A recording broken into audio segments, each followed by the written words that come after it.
তো আজকে যেটা আমরা দেখব সেটা হচ্ছে আমাদের ইউটিউবের জন্য টু স্টেপ ভেরিফিকেশন কিভাবে অন রাখবো আমাদের বাড়তি সিকিউরিটির জন্য, বাড়তি নিরাপত্তার জন্য। আমরা যত ধরনের সোশ্যাল মিডিয়া ব্যবহার করি না কেন সবগুলোতেই কিন্তু টু স্টেপ ভেরিফিকেশনের অপশন থাকে, কিন্তু আমরা এটা অন করি না বা অনেকেই বুঝতে পারি না, যে কারণে আমাদের অ্যাকাউন্টটা হ্যাক হওয়ার ঝুঁকিতে একটু বেশি থাকে, খুব সহজে হ্যাক করতে পারে আর কি।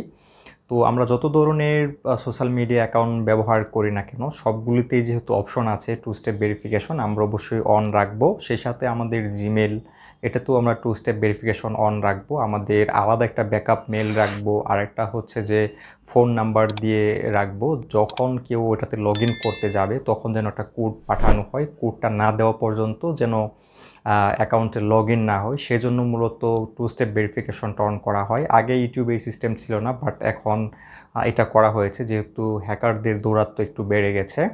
তো চলুন ঝটপট দেখে নেওয়া যাক। তো আমরা যখন আমাদের ইউটিউবের ক্রিয়েটর স্টুডিওতে চলে আসব তখন এরকম একটা নোটিফিকেশন দেখব, যদি আমাদের টু স্টেপ ভেরিফিকেশন অন করা না থাকে, যে আমাদের চ্যানেলটা অনেক রিস্কে আছে। যদি কারণ হচ্ছে আমরা টু স্টেপ ভেরিফিকেশন অন করিনি। আর turn it on now for extra security, তো এক্সট্রা সিকিউরিটির জন্য আমাদেরকে এটা অন করতে বলছে। তো আমরা এটাকে ডিসমিস করলে এটা চলে যাবে, আর যদি গেট স্টার্টেডে ক্লিক করি তাহলে এটাকে অন করার অপশন পাবো। এছাড়া আরেকটাভাবে অপশন পাবো, সেটা হচ্ছে যদি আমরা আর্নে ক্লিক করি।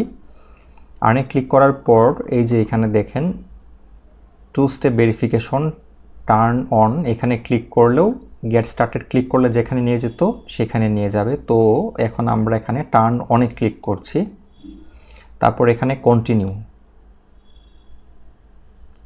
তো আমাদের মেল এই বাম পাশে শো করছে, আর এদিকে পাস দিতে হবে আমাদের মেলের যে পাসটা সেইটা।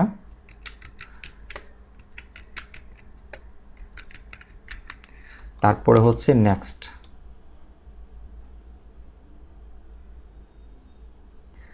তো এখানে দেখুন, এখানে ফোন অ্যাড করার অপশন আছে, আমি ফোন অ্যাড করে দিয়েছিলাম। তারপরে এইখানে turn on two step verification, এইটাকে ক্লিক করতে হবে।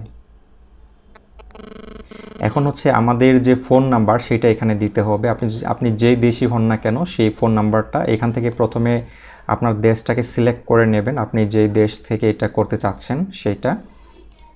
তারপরে এখানে আপনার ওই নাম্বারটা দিবেন যেটা দিয়ে আপনি এই টু স্টেপটা রাখতে চাচ্ছেন বা করতে চাচ্ছেন। তো নাম্বার বসানো হয়ে গেলে নেক্সটে ক্লিক করতে হবে।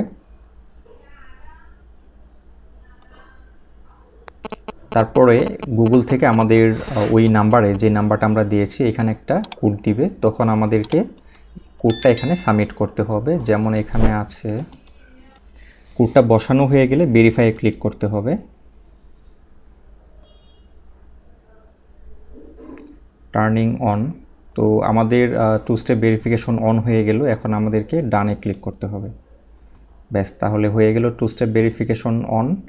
আর এদিকে এক্সট্রা যদি আমরা সিকিউরিটি অ্যাড করতে চাই তাহলে এখানে অপশন দেওয়া আছে অনেকগুলি, এই যে অথেন্টিকেটর, তারপর হচ্ছে পাস কি, তারপরে ফোন নাম্বার তো আমরা দিয়ে দিয়েছি অলরেডি, তারপরে হচ্ছে ব্যাকআপ কোড। এগুলিও আপনারা চাইলে এখান থেকে ক্লিক করে জাস্ট অ্যাড করে নেবেন বা কোডগুলি সংগ্রহ করে রাখবেন। তারপরে যখন আপনারা কাজ করবেন বা প্রয়োজন হবে তখন ব্যবহার করতে পারবেন। যদি প্রয়োজন হয় এগুলি আমি আপনাদেরকে করে দেখাবো। আপনারা যদি মনে করেন যে করে দেখাতে হবে তাহলে আমাদেরকে বলবেন, আমি এগুলি আপনাদের করে দেখাবো যদি আপনারা বলেন।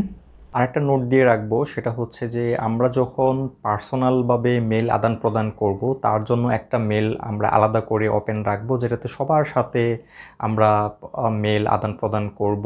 জবের জন্য হোক, ব্যবসার জন্য হোক, যাই হোক না কেন তার জন্য একটা মেল থাকবে। ওটা সবার সাথে আমরা শেয়ার করব যে এখানে আমাকে মেল করেন, বা এটা আমার পাবলিক মেল আইডি। আর সোশ্যাল মিডিয়ার জন্য আমরা যে অ্যাকাউন্টগুলি করব, ব্যাংকিংয়ের জন্য যে মেলগুলি আমরা ওপেন করব, সেই মেলগুলি আমরা কখনো শেয়ার করব না। কারণ মেল যদি আমাদের অন্য কেউ জেনে যায় বা হ্যাকার জেনে যায় তাহলে কিন্তু আমাদের অ্যাকাউন্টটা হ্যাক করতে তাদের সুবিধে হয়।